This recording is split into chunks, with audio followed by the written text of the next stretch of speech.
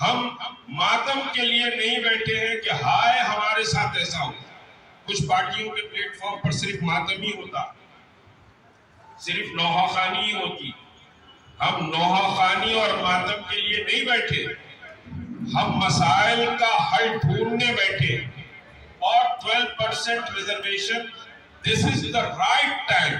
اگر مسلمان اپنی آواز کو ایک طاقت کے ساتھ اٹھاتے ہیں اور اس کو سمجھیے کے ساتھ حکومت تک پہنچاتے ہیں, یقیناً آج کی یہ گول میز کانفرنس کا میسج حکومت تک سمجھیے کہ پہنچ چکا ہے. حکومت اویئر ہے کہ بیٹھ رہی ہے, اور بیٹھنے میں بھی حکومت کو بڑی تکلیفیں ہوئی. میں ان ساری تفصیلات میں نہیں جاؤں گا. یہاں کی میٹنگ کو کنڈکٹ کرنے کے لیے بھی بہت تکلیف میں تھی حکومت, اور سمجھیے اس میٹنگ کو کینسل کرنے اور اس میٹنگ کو سمجھیے سبوتاژ کرنے کی ساری کوششیں کی گئی. تو حکومت تو پریشان ہے. ہم کسی کو پریشان کرنا نہیں چاہ رہے ہیں. آپ نے جو وعدہ کیا وہ وعدہ وفا کرنا, اتنی ہی بات ہماری. آپ اپنے وعدے کو وفا کریے. ہم پریشان کرنا نہیں چاہ رہے. وعدہ وفا نہیں کریں گے تو آپ بہت پریشان ہو جائیں گے. آپ کسی کے سہارے اگر سمجھ رہے ہیں کہ مسلم ووٹ مل جائے گا اور اقتدار آپ کو حاصل ہو جائے گا, بلا شبہ میں یہ کہنے کے موقف میں ہوں کہ جوائنٹ ایکشن کمیٹی تلنگانہ ریاست کی دوسری بڑی مسلمانوں کی قوت اور طاقت ہے, اور یہ پوری طاقت سے آپ کو اقتدار سے بے دخل کر سکتی ہے. اور اگر آپ اس مطالبے کو تسلیم نہیں کریں گے تو پھر آپ اقتدار کا سورج پھر نہیں دیکھ سکتے. یہ سورج آپ کے لیے ڈوب جائے گا اگر مسلمانوں کے ساتھ آپ انصاف نہیں کریں. ہم کوئی کمزور بات نہیں کر رہے ہیں, نہ کوئی ہم حماقت کی بات کر رہے ہیں.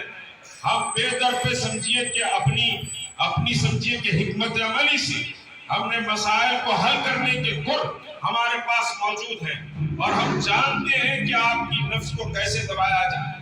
اگر آپ سمجھیے کہ طلبے چاٹوؤں کے ساتھ اگر یہ محسوس کرتے ہیں کہ آپ کو اقتدار ان طلبہ چاٹنے والی قیادتوں کے ذریعے ملے گا, تو مسلم ووٹ آپ سمجھیے کہ آپ کے پالے میں یا آپ کی جھولی میں آنے والا نہیں ہے.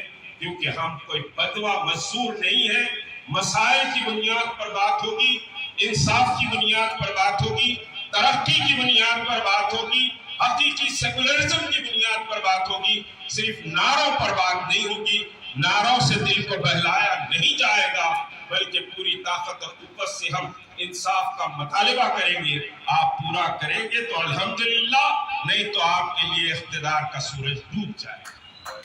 بہرحال ہم سمجھیے کہ ذرا اپنے جو گفتگو ہے اس گفتگو کو مسائل کے گنانے کے بجائے ہم حل کی طرف سمجھیے کہ کچھ سجیشنز دیں, تو ہمارا بیٹھنا سمجھیے یقینی طور پر کارآمد ہو سکتا ہے.